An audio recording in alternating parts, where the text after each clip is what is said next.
Older iPhone? Stop. This can protect your phone and your data. Do this immediately. First, update iOS now. Open the Settings app. Tap General, then tap Software Update. If an update appears, tap Download and install.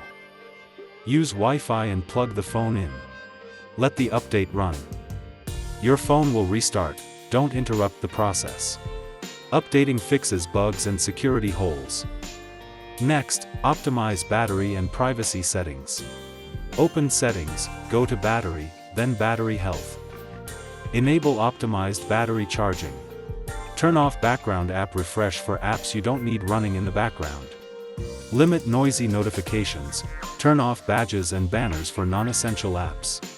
Free up space by deleting unused apps and big files in Settings, General, iPhone Storage. Enable Auto Update, set Face ID or Touch ID, and use a strong passcode right now. All set. Protect your phone and data. Open Settings and update now.